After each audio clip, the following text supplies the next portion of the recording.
A mensagem que eu tenho para trazer aos irmãos é quase chover no molhado. É quase falar a mesma coisa do que nós já cantamos, com outras palavras, com outro tema, mas tem tudo a ver com aquilo que nós cantamos, salvo pela graça. Isso não vem de nós, mas é dom de Deus. Nós vamos falar um pouco disso, de que Deus é o Deus que nos tira da terra do Egito. O Fernando até falou aqui numa das frases dele da oração. Não importa onde a gente esteja, se no Egito ou se na terra prometida. Quão grande é o nosso Deus, é esse Deus grande, que quando a gente fala que Ele é grande, o grande que a gente fala não reflete o tamanho do Deus que a gente serve. Porque Ele é muito maior do que aquilo que a gente imagina. Nós não temos palavras para definir a grandeza do nosso Deus. E é esse Deus que nos tirou do Egito. E é sobre o Egito, sobre os nossos Egitos, o Egito da vida de cada um de nós, que eu quero falar. Por isso eu quero pedir para você abrir a sua Bíblia aí, no segundo livro da Bíblia, no Êxodo, que fala da saída do povo de Israel do Egito. Êxodo capítulo 1 mesmo. E depois nós vamos ler o capítulo 20 também, 2 versículos do capítulo 20.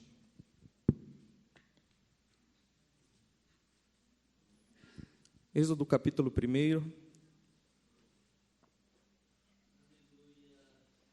Glória a Deus. Êxodo capítulo 1, nós vamos ler alguns versículos, depois a gente salta para o capítulo 20.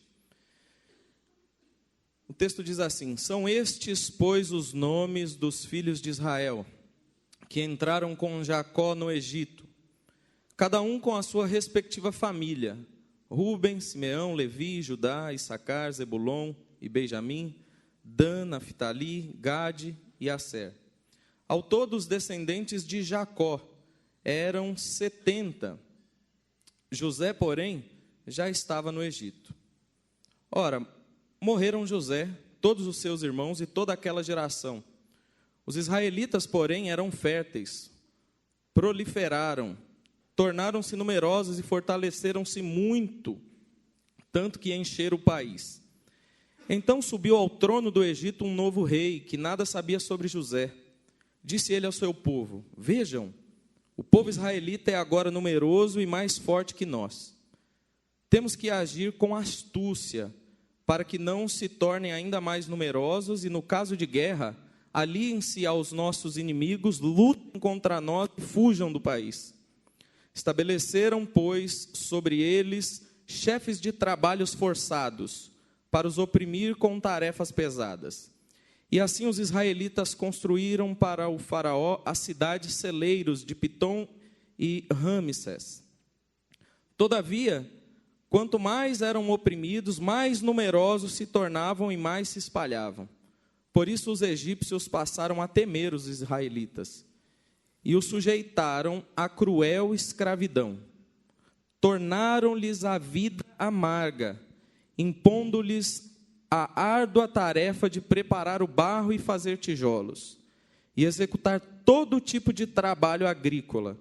Em tudo, os egípcios os sujeitavam a cruel escravidão. Vamos lá para o capítulo 20, e ler somente os 2 primeiros versículos.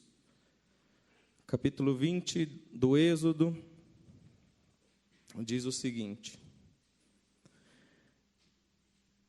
e Deus falou todas estas palavras: eu sou o Senhor, o teu Deus, que te tirou do Egito, da terra da escravidão. Eu sou o Senhor, o teu Deus, que te tirou do Egito, da terra da escravidão. Amém? Vamos orar, curva a sua cabeça, por favor. Bendito Deus, eterno Pai, É no nome sobre todos os nomes, no nome de Jesus, que nós oramos aqui nessa noite mais uma vez.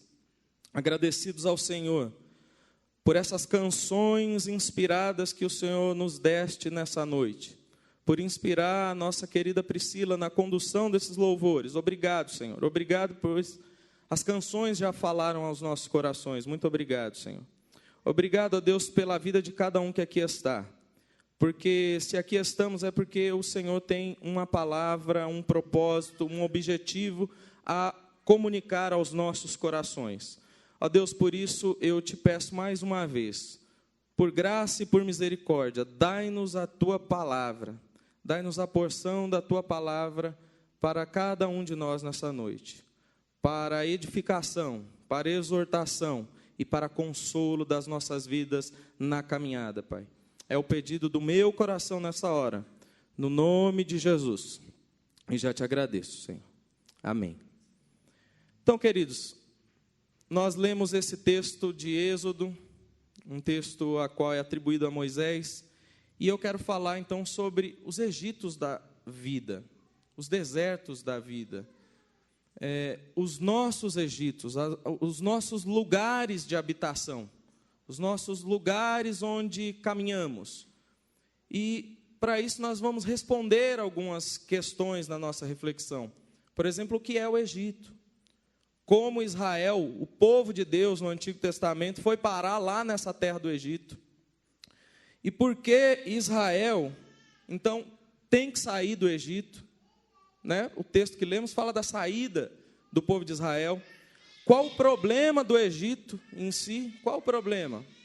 Será que o Egito sempre foi ruim? Vamos ver, né? O que o Egito representa para nós hoje? Essas são algumas questões que eu proponho inicialmente para conduzir a nossa reflexão. E para a gente começar a responder essas questões no decorrer da mensagem, a gente precisa retomar ao início da história de Israel, aonde nasce o povo de Israel, aonde surge o povo de Israel. Surge, para aquele que frequenta a escola bíblica ou que gosta de ler a Bíblia, vai lembrar do patriarca Abraão.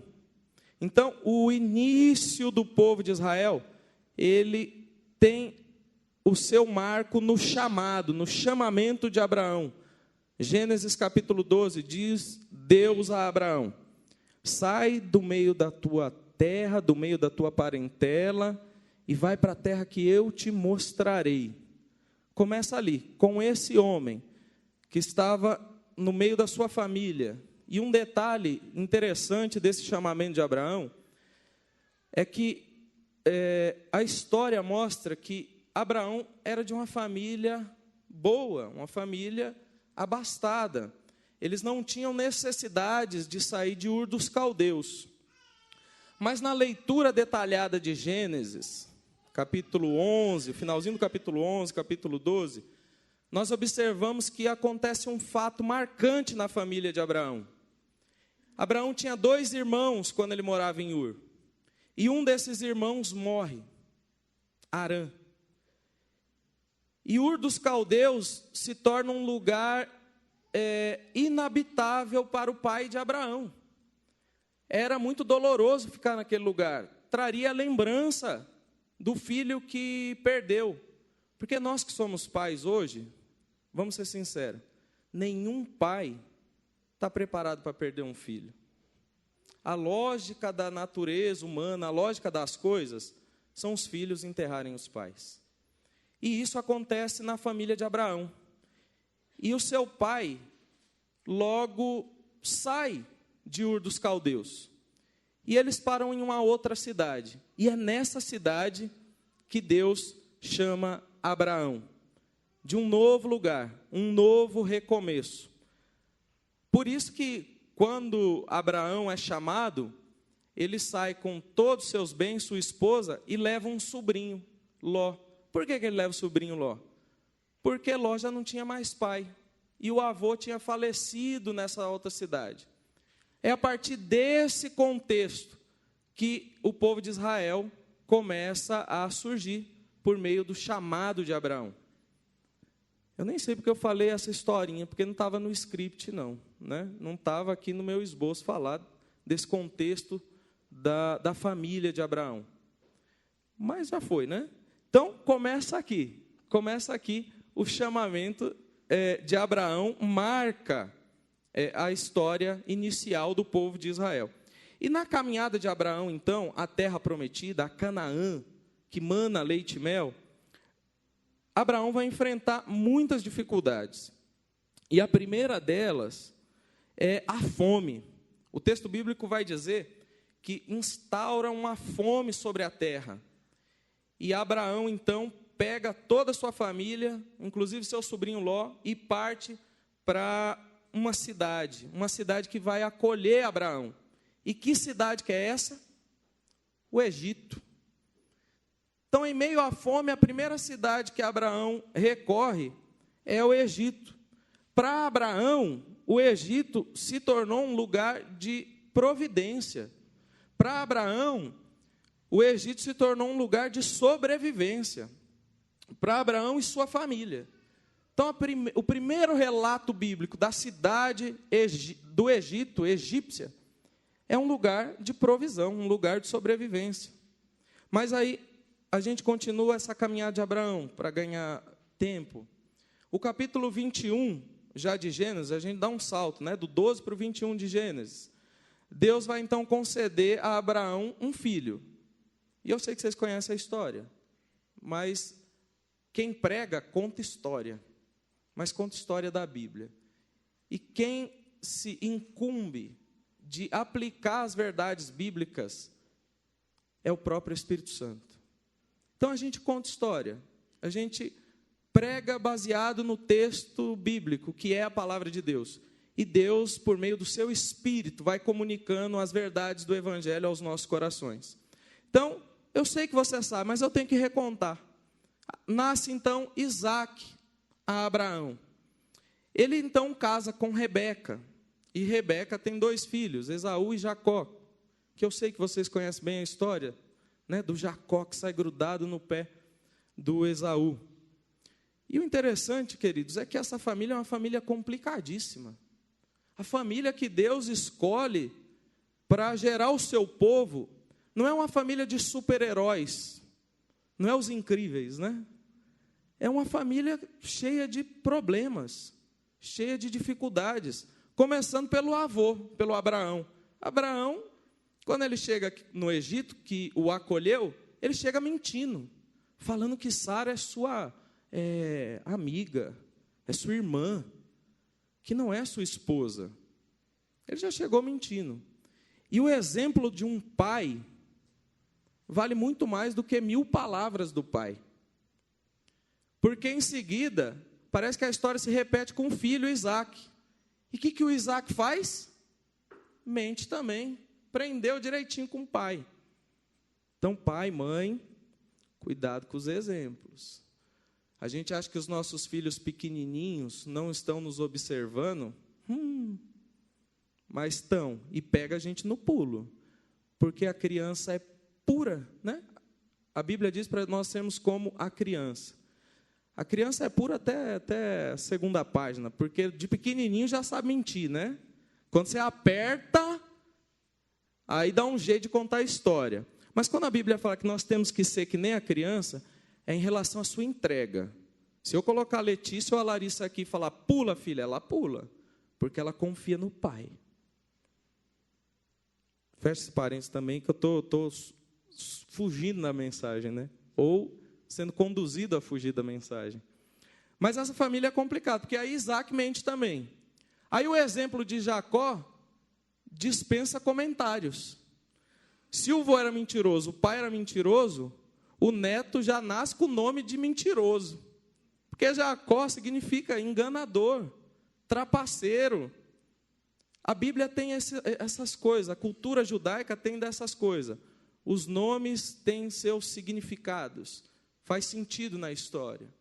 E Jacó, então, já nasce com o nome de mentiroso, de enganador, de trapaceiro.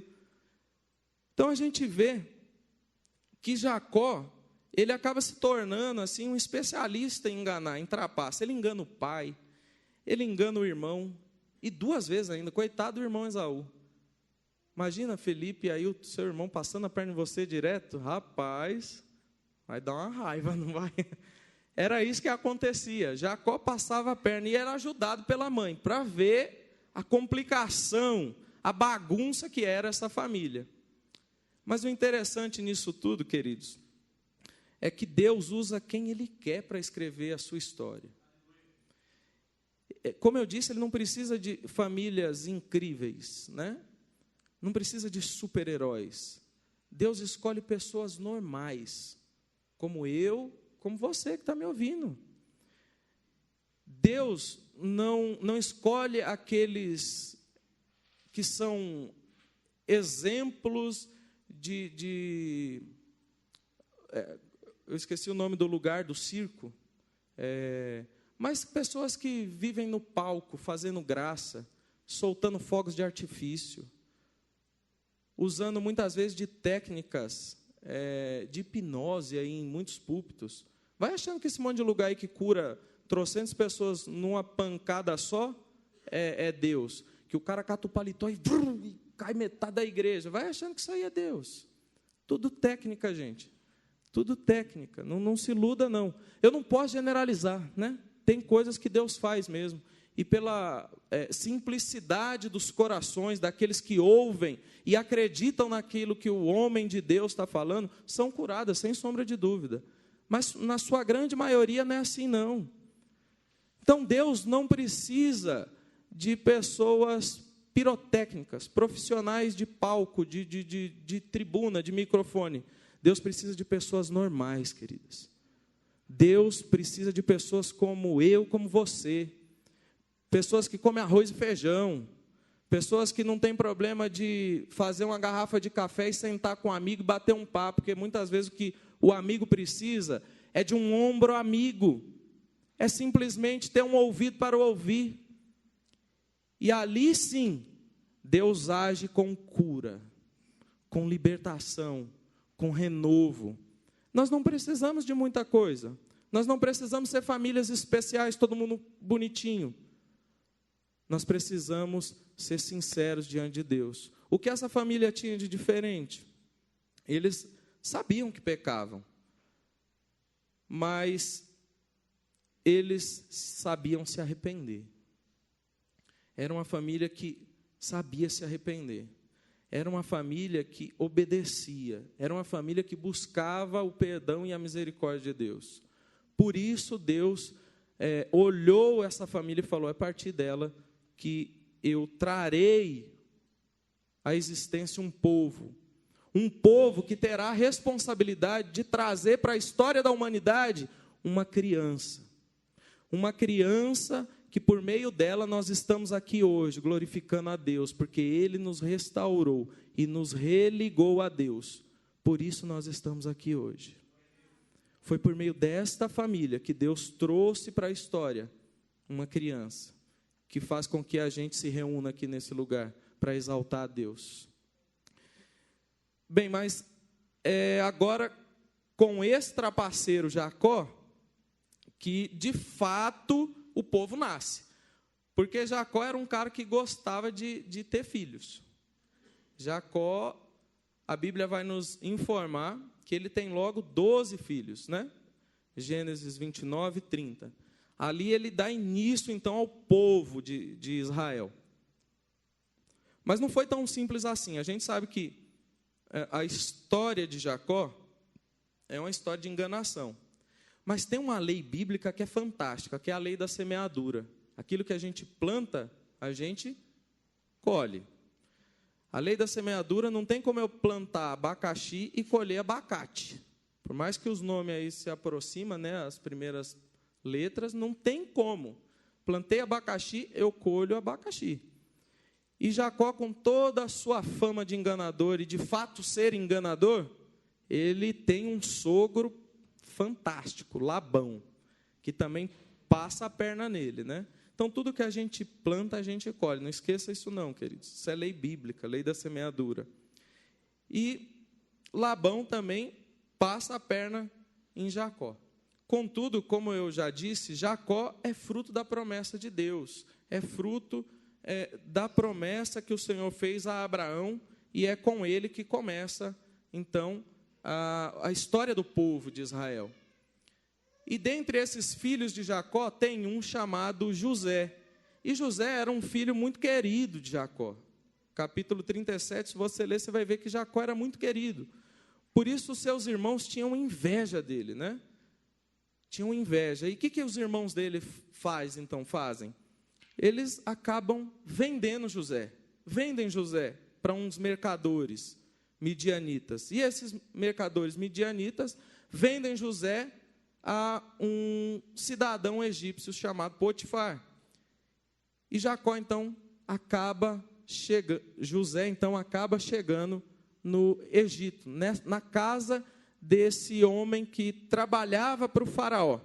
E a gente conhece a história, vocês sabem que ele servia lá nessa casa, e o versículo 2 do capítulo 39 de Gênesis diz que o Senhor estava com José, de modo que era muito próspero na casa de Potifar.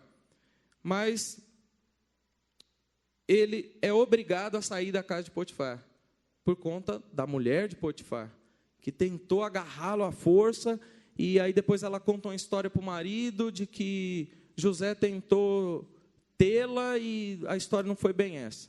Mas aí o maridão ouve a voz da mulher, e manda prender José. Então, esse era o Egito que José chegou. Esse é o Egito onde José vai ser preso. Mas mesmo preso, Deus dá testemunho de que era com José. E José começa a interpretar sonhos na prisão. E essa fama chega até o faraó. O faraó que era o deus egípcio, né? Não era só uma pessoa. Era pessoa de carne e osso, sim. A gente tem essa leitura hoje. Mas para o povo da época, aquele homem era muito mais do que só uma pessoa. Era um deus. E José, então, interpreta o sonho desse faraó, que ninguém no Egito conseguiu interpretar. Que haveria fome na terra. E que eles deveriam guardar mantimentos para enfrentar essa fome. E aí, Faraó se agrada dessa interpretação e diz no capítulo 41, acharíamos um homem como este em quem habite o Espírito de Deus? Então, José começa a ser próspero no Egito. Daqui para frente, quem governa o Egito é José. O faraó coloca ele como braço direito, como governador do Egito, o amigão dele. O segundo abaixo do deus egípcio é José, do povo de Israel. O que acontece, a gente sabe, devido a essa fome, passa um tempo, quem vai buscar ajuda no Egito? A própria família de José. Os irmãos que o venderam vão depois buscar ajuda onde? No Egito. E para a gente ganhar tempo, porque só contar a história, né? Vai cansando, eu sei que cansa. E a gente está correndo aqui no livro de Gênesis. Mas do capítulo 42 ao 49 de Gênesis, leia depois, queridos. É uma história muito emocionante, fala muitas verdades. José começa a se revelar aos irmãos. José poderia ter guardado mágoa, rancor, ódio no coração, mas ele se revela aos seus irmãos, abraça seus irmãos. Há um momento emocionante quando José chega no Egito, restauração da família. Nós precisamos deixar o Espírito de Deus trabalhar em nossos corações para que a gente venha liberar perdão, para que a gente venha ter um coração semelhante ao coração de José, um coração puro, que não guarda mágoas, que não guarda rancor. Mas para isso você leia lá depois. É uma história muito emocionante. Mas eu contei toda essa história até aqui para dizer que em José, na vida dos patriarcas, Abraão, Isaac, Jacó e José, o Egito é um lugar de bênção. O Egito é um lugar de provisão. O Egito é um lugar de acolhimento. O Egito é um lugar de sobrevivência. Na vida desses homens, o Egito é um lugar de fortaleza, de segurança. É um lugar que significa vida, possibilidade de viver. Para esses homens, o Egito não tem a conotação que tem para nós hoje. Para esses homens que iniciaram a história de Israel, o Egito tem essa significação. Então é assim que Israel chega no Egito. Vamos responder algumas daquelas questões iniciais. É desse jeito, é com essa história maluca, com essa família problemática, que nasce o povo de Israel e eles se estabelecem no Egito. Sendo assim, o Egito nem sempre foi um lugar ruim para Israel, não, já foi um lugar bom. Aí a pergunta é, quando isso acontece, né? Quando isso muda? Quando o Egito deixa de ser essa terra boa para ser uma terra ruim? Quando o Egito deixa de ser esse lugar bom para o povo de Deus? A resposta está, então, no texto que nós lemos, quando José morre. Quando morre o faraó, que era amigo de José, que provavelmente era o Ramsés II. Por isso que eles trabalharam e construíram uma cidade chamada Ramsés, que nós lemos no texto. Então é a partir desse momento que a coisa começa a ficar feia para Israel, para o povo de Deus. E por quê? Porque o que era um lugar de bênção passa a ser um lugar de maldição, de aflição. O que era um lugar de segurança e provisão para os patriarcas, agora passa a ser um lugar de sofrimento, uma prisão. O que era um lugar de vida passa a ser um lugar de morte, de escravidão. O que era lugar de bênção em José passa a ser lugar de desgraça em Moisés. E por que chegou a esse ponto? Por que esse lugar, que era um lugar de bênção, se torna um lugar de maldição? E quando eu preparava essa mensagem, vinha ao meu coração o que eu vou falar para vocês. Porque o povo se acomodou, queridos. Porque o povo de Israel se acomodou na caminhada. O Egito não era a terra da promessa. Era um lugar, um oásis, um lugar de passagem. O lugar da promessa era Canaã. A terra prometida era Canaã. Mas o povo se iludiu com os anos de bonança que passaram no Egito. Eles perderam de vista a promessa de Deus. Eles esqueceram da promessa de Deus que Canaã era a terra que mana leite e mel. E se acomodaram no Egito. E aí a gente leu aquele capítulo 1 do Êxodo. E vimos quão difícil ficou a vida para Israel no Egito. E aí vamos abrir um parênteses aqui e trazer algumas verdades para nós, para os nossos dias. Nós, como igreja de Cristo, nós somos o Israel de Deus para os nossos dias. E nós somos muito parecidos mesmo com o povo de Israel. Nós temos a tendência de, na caminhada da vida, nos acomodarmos. Principalmente quando as coisas estão bem. Quando tudo está indo bem, como diz o ditado, quando a água não está batendo no bumbum, né? A gente tem a tendência a se acomodar. A gente se acha ou se torna autossuficientes na caminhada. A gente acaba gritando independência de Deus, nos tornamos independentes de Deus, achamos que podemos caminhar sem Deus, sem sermos dependentes de Deus. Quando as coisas estão bem, nós nos acomodamos e nós deixamos as coisas irem acontecendo e o tempo vai passando e nos deixamos acomodar. Foi o que aconteceu com Israel no Egito. Esqueceu da promessa de Deus. Mas quando as coisas vão mal, às vezes a gente também tem a tendência de se acomodar. A gente acostuma com aquilo que está ruim. Deixa, é assim mesmo. Ele é assim, ela é assim. Deixa, não vamos mudar nada não. É desse jeito mesmo. A gente tem a tendência de se acomodar quando a situação não está boa também. Abacuque, no capítulo 3, o profeta Abacuque, ele diz o seguinte: ouvi a tua palavra e temi, Senhor. Aviva a tua obra no meio dos anos. No meio dos anos, a faz notória, notifica. Israel, nesse período, estava subjugado pela Babilônia. E o pessoal já tinha acomodado. Mas o profeta ouve a voz de Deus. E quando ele ouve a voz de Deus, tira ele do lugar de acomodação, e ele é obrigado a falar para aqueles que ainda são fiéis a Deus, mesmo em meio à escravidão, mesmo em meio ao domínio babilônico. O que falta para a gente, queridos, é ouvir a voz de Deus. A gente só quer ouvir a voz de Deus no culto de domingo. A gente esquece de ouvir a voz de Deus na segunda-feira. Na segunda-feira é mais fácil murmurar. Na segunda-feira é mais fácil eu entrar para a minha rotina maluca da vida e esquecer que Deus fala conosco todos os dias, por meio da criação, por meio de um irmão, por meio de tantas coisas, e a gente deixa passar despercebido, nos acomodamos.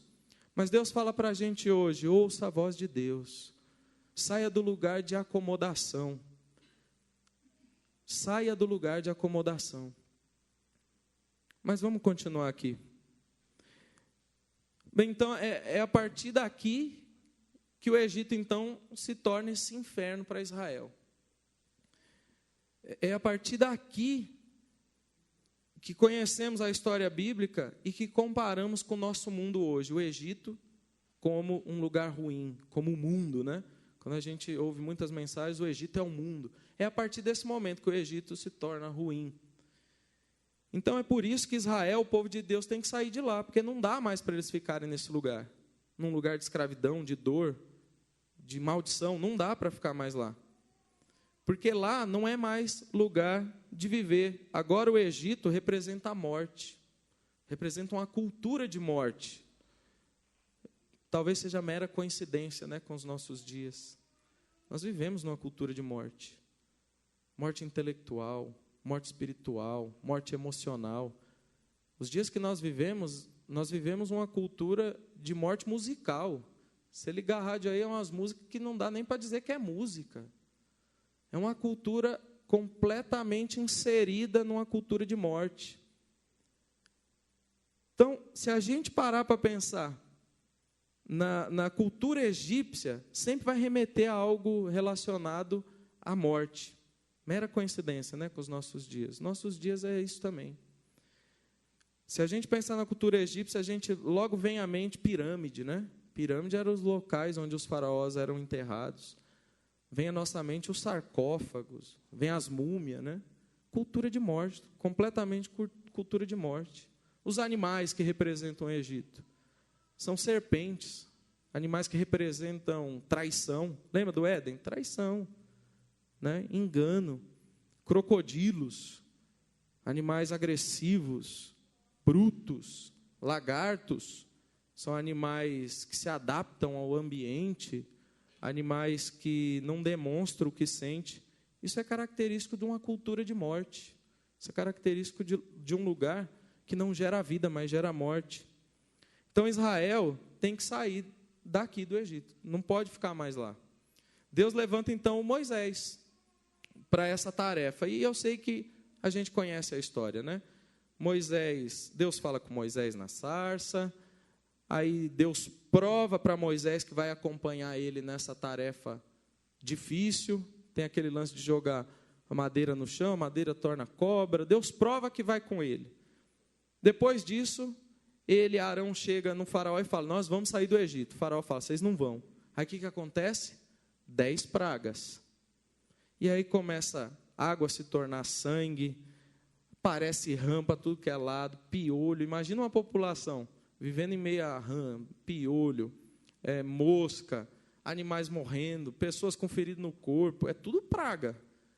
Para que o faraó, que era Deus, porque ele sendo Deus, ele tinha que brigar com Deus de Israel.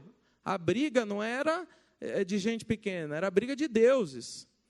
Até que chega ao ponto de trevas e da morte dos primogênitos de tudo que havia no Egito. Aí Faraó, então, cede que Israel saia dessa terra de escravidão. Eles celebram a Páscoa e, vaza de lá, saem do Egito. Israel sai do Egito. São liberados a saírem. Mas logo em seguida, o que acontece? O faraó se arrepende. E o faraó se arrepende e sai atrás do povo de Israel. E Israel se vê num beco sem saída, né? Mar de um lado e Faraó e os egípcios furiosos do outro. E a gente sabe que Moisés é um homem que nasceu nas águas e de água ele entende, né? E Deus usa ele para abrir o mar. E eles passam, chegam do outro lado no deserto, Moisés canta, Miriam dança, mas eles chegaram agora no deserto. E logo no deserto, com poucos dias de deserto, começam as reclamações. E aí, para você não dormir, abra sua Bíblia aí para você acompanhar comigo. Capítulo 15 e capítulo 16 de Êxodo, vai ter um texto, no capítulo 16, que Deus providencia. Não tem água, o povo reclama, não tem água para beber, não tem comida. Aí olha o que o texto diz no capítulo 16.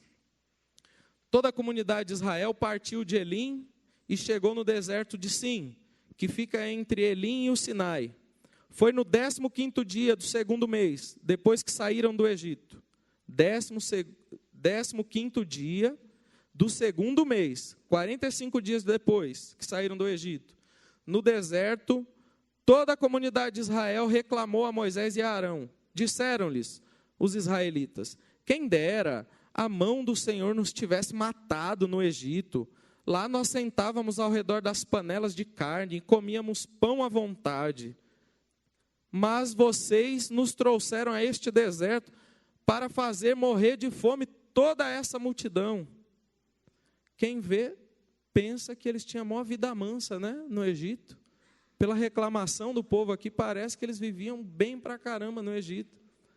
Mas beleza, mesmo eles reclamando assim, a gente vê que Deus, Ele providencia água, Ele providencia maná e Ele providencia carne para esse povo no deserto. Mas o povo é ingrato demais. Olha só, esse texto, ele tem que ser lido em sequência com um texto de Números. Porque eles reclamaram aqui, mas um pouquinho mais para frente na história, eles vão reclamar de novo. Números capítulo 11, versículo 4. Vai dizer assim: um bando de estrangeiros que havia no meio deles encheu-se de gula, e até os próprios israelitas tornaram a queixar-se. E eu lembrei da reunião que nós fomos hoje de manhã de ministério, que o Ronildo falou de bando. E quando ele falou de bando, ele deu um exemplo de adolescentes. Adolescente quer estar com quem se assemelha com ele, andar naquele bando, né? Quando o pastor Ronildo falou lá, eu pensei de bando, Neilton, de bandido. Bandido, eles têm um objetivo, roubar. Mas se a polícia chega, cada um por si, Deus para todos. Isso é bando. Olha o que está acontecendo em Israel. Bando. Um bando de estrangeiros começou a falar, um bando de Israel entrou na dança. Eles encheram-se de gula e diziam: se tivéssemos carne para comer, nós nos lembramos dos peixes que comíamos de graça no Egito, de graça. E também dos pepinos, das melancias, dos alhos porós. Tinha uma vida maravilhosa no Egito. Não é possível. Das cebolas e dos alhos. E gostavam disso aqui, Jesus dos crentes. Mas agora, perdemos o apetite. Nunca vemos nada, a não ser esse maná. E estão reclamando daquilo que Deus providenciou para eles no deserto, maná. E maná era algo maravilhoso, porque maná, sua tradução hebraica, significa: que é isso? Não tinha como definir maná. O texto bíblico vai tentar definir maná falando que tinha gosto de mel, de coentro, de bolo de mel. Não dá para saber, mas era algo maravilhoso. Deus providenciou para todos os dias da semana. E ainda falou assim: vocês escolhem 5 dias, a mesma porção, a porção diária. No 6º dia vocês escolhem o dobro, porque no sábado vocês sabem como é que funciona aqui em Israel, né? Ninguém trabalha, sossegado, vamos descansar. Mas o povo ingrato, reclamando daquilo que Deus mandava do céu, aquilo que trazia, impressionava, porque quando eles viram: o que é isso? É exatamente isso, é maná. O que é isso? Maná. Mas o que é isso? Maná. Era maná, algo que o homem não sabia descrever, mas era algo bom. Mas mesmo recebendo algo bom, andaram mais um pouco no deserto e estava com saudade dos alhos porós, das cebolas. Querido, sabe o que isso nos ensina? O que isso nos fala? O que Deus quer nos ensinar nessa noite? E me desculpe, é o quanto nós somos ingratos, o quanto nós somos mimados. Estou falando de você que está me ouvindo, não, estou falando de mim. Estou falando que essa mensagem é para nós, igreja brasileira. Que essa mensagem, quando eu preparava, é para nós, igreja Ribeirão Pirense. É para nós que reclamamos de barriga cheia. Todo mundo reclama que está acima do peso. Eu sou só eu. Não sou eu, não. Eu não sei porque o Fernando está se denunciando ali. Eu não estou falando de você. Estava lá se denunciando. Todos nós reclamamos. Somos ingratos, mimados. A gente lê o texto da Bíblia, principalmente quando se trata de Israel, e a gente fala assim, ô povo de dura serviço, bem que a Bíblia diz que é um povo que não se curva, um povo difícil. É a mesma coisa que pôr um espelho na nossa frente. Nós somos mimados, gente. Nós somos ingratos. Se a gente olhar o nosso contexto, e eu não vou muito longe, não. A ação social que está sendo levantada pela nossa igreja aí com o Anderson, com os meninos, com os jovens, é vizinho nosso. São crianças que não têm o que vestir direito e o que comer. E a gente, que nem o povo de Israel, ingrato, reclamando do maná que Deus proporciona para nós diariamente. Hoje de manhã também na nossa reunião, o irmão falou da nossa missão no Nordeste, onde uma criança tem a camisa, o outro fica sem camisa, mas o que está sem camisa fica com short. E aí o outro fica sem short, mas fica com camisa. Porque não tem para todo mundo. E quantos tênisinhos a gente não tem? Estou falando de mim, gente. Quantos tênisinhos minhas filhas não têm? E a gente tem que falar, usa isso aí, tem que usar porque vai perder. Porque nós somos ingratos. É sobre isso que Deus está falando conosco hoje. Para a gente parar de olhar os 10% que nos falta. E não estou falando de dízimo, não, porque sempre que falo de 10% é dízimo. Não. Os 10% que na nossa cabeça nos falta, parar de enfatizar os 10% e olhar os 90% que Deus nos dá. E ser grato pelos 90% que o Senhor nos dá. A gente tem a tendência, não é à toa que Jesus falou assim, a gente enxerga o cisco ali no olho da Pri. Mas a trave que está no meu eu não enxergo. É exatamente isso. Deus nos fala hoje, queridos, e nos ensina hoje a sermos gratos. A sermos gratos. A sermos gratos por estarmos aqui. A sermos gratos por todas as coisas. O objetivo de Deus, em relação à nossa fé, talvez seja falarmos como Jó. Deus deu, Deus tirou. Louvado, bendito seja o nome do Senhor. A nossa fé, ela tem que deixar de ser retórica. A nossa fé tem que ser prática. A nossa fé tem que sair do púlpito e tem que pisar no chão. Por isso que eu disse no início, nós não precisamos de pirotecnia, de coisas fantásticas, porque Deus trabalha com pessoas que o temem e o buscam de todo o coração. O Leandro, na semana passada, falou que Deus não distancia dele aquele que tem um coração sincero, aquele que busca Ele de verdade. É disso que Deus tem falado conosco nos últimos dias, para aprendermos a ser pessoas gratas a Deus. E sabe o que mais? Isso aqui também nos ensina, isso aqui também fala para cada um de nós, que para Deus foi muito fácil tirar Israel do Egito. Tudo isso que Deus fez, todos esses milagres, são fichinhas para Deus, queridos. Quão grande é o nosso Deus, muito grande, muito grande. Tudo que Ele fez pelo povo de Israel, por mim, por você, é fichinha. Ele faz ainda hoje. O difícil, queridos, para o povo de Israel, foi tirar o Egito do coração deles. Tirar eles do Egito foi fichinha. Parece que o milagre foi muito grande, muita coisa aconteceu. O difícil é tirar o Egito do coração. Demorou 40 anos para isso acontecer. O difícil é tirar o Egito, o mundo, do meu e do seu coração. A gente, às vezes, tem saudade das cebolas do mundo também. Das facilidades, dos prazeres do mundo. Não se iluda não, queridos.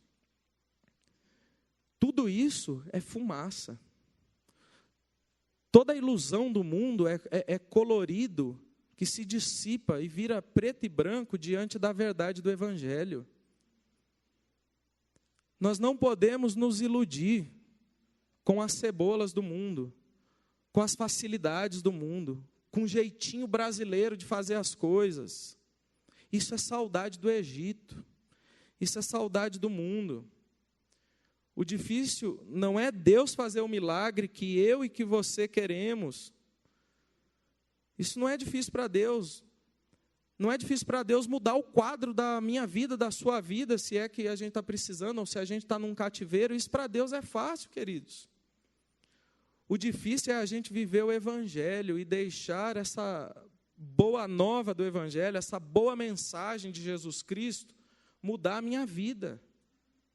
Mudar o meu caráter, mudar a minha fala, mudar as minhas ações, mudar a minha família, e a partir de mim.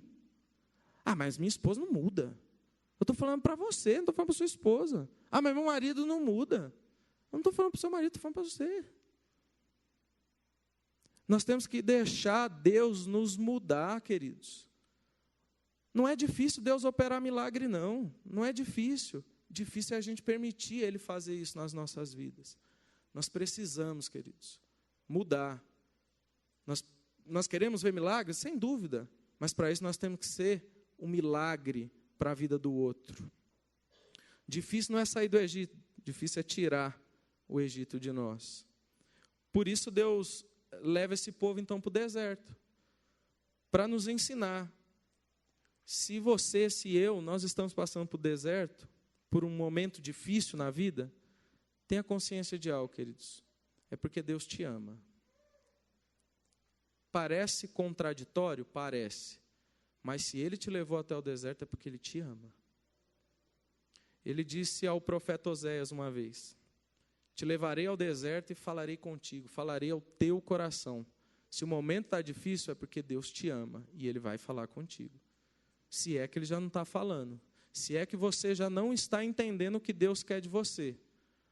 Porque não fique mal acostumado não, queridos. Eu não preciso bater aqui e dizer, eis que te digo. Eu não preciso disso. Porque o eis que te digo está aqui, ó. É essa historinha que eu estou contando para vocês. Deixa o Espírito Santo de Deus falar melhor o seu coração.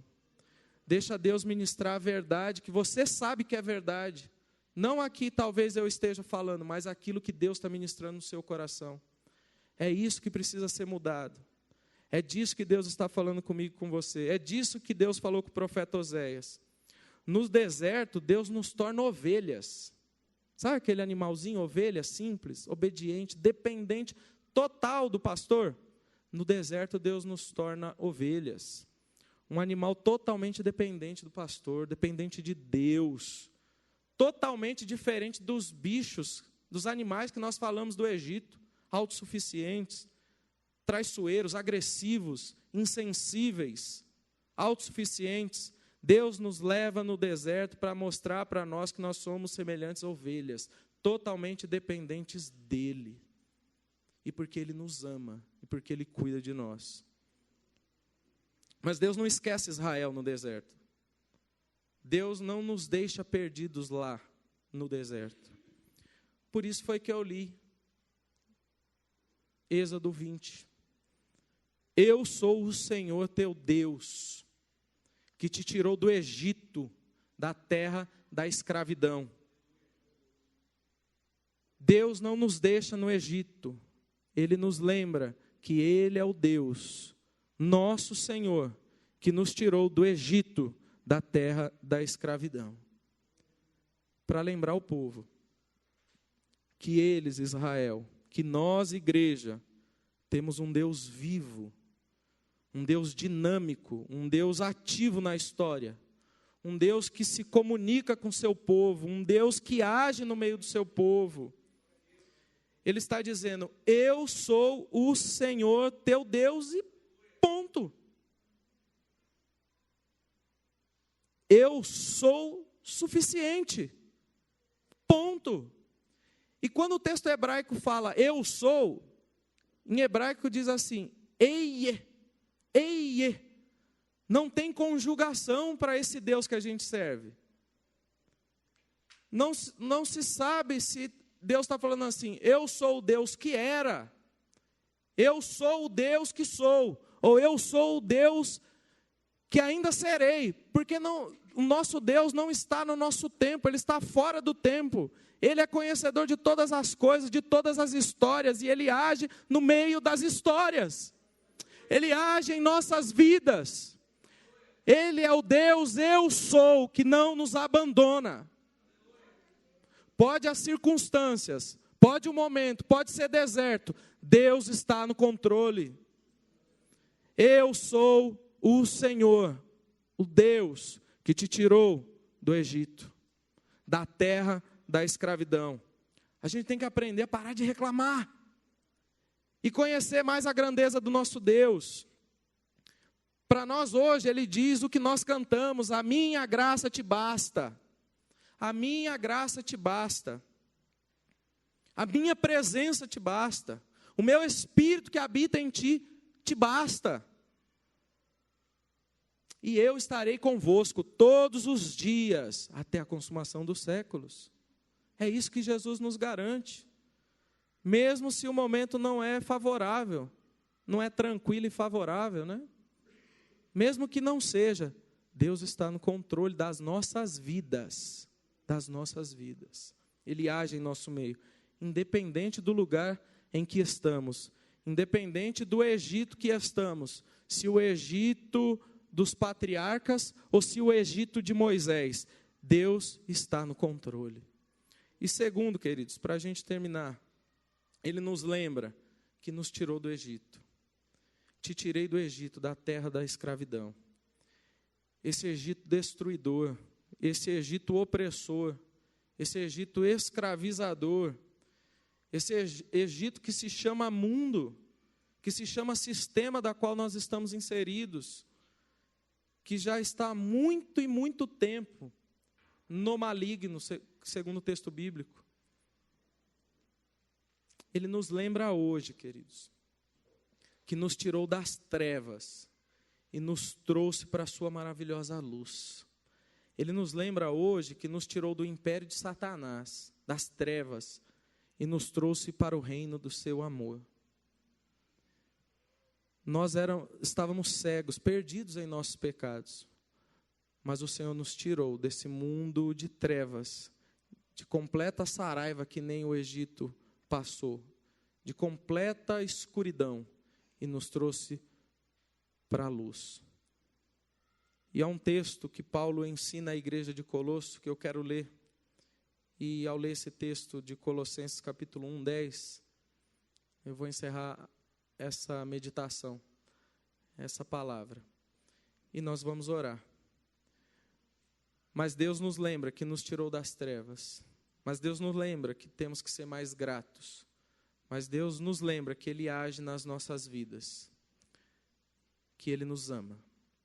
O texto bíblico de Colossenses 1:10 diz o seguinte: isso é para que vocês vivam de maneira digna do Senhor e em tudo possam agradá-lo, frutificando em toda boa obra, crescendo no conhecimento de Deus e sendo fortalecidos com todo o poder, de acordo com a força da sua glória, para que tenham toda perseverança e paciência com alegria, dando graças ao Pai, que nos tornou dignos de participar da herança dos santos no reino da luz. Pois Ele nos resgatou do domínio das trevas e nos transportou para o reino do seu Filho amado, em quem temos a redenção, a saber, o perdão dos pecados. Cristo nos tirou, queridos, do Egito, e enfatiza e fala aos nossos corações hoje. Não nos iludamos com as ilusões da vida passada, do mundo, do sistema. Asaf, o salmista, no Salmo 73, já se iludiu com isso. Ele olhou a prosperidade dos ímpios, dos maldosos, daqueles que fazem coisas erradas, dos ruins, dos imorais, daqueles que não têm ética, que não têm caráter. Asaf olhou e falou: meu Deus, eu vou para o lado deles, porque dá tudo certo para eles. E para mim dá tudo errado. E Deus falou para ele: o que é deles está guardado. Continua aqui comigo. E Asaf quase escorregou, até que ouviu a voz de Deus. Queridos, eu espero que nós tenhamos ouvido a voz de Deus nessa noite. E que nós venhamos mudar o trajeto, ou os pensamentos, aquilo que temos tramado para o dia de amanhã. Mas que tudo do dia de amanhã esteja guardado e conhecido pelo nosso Deus.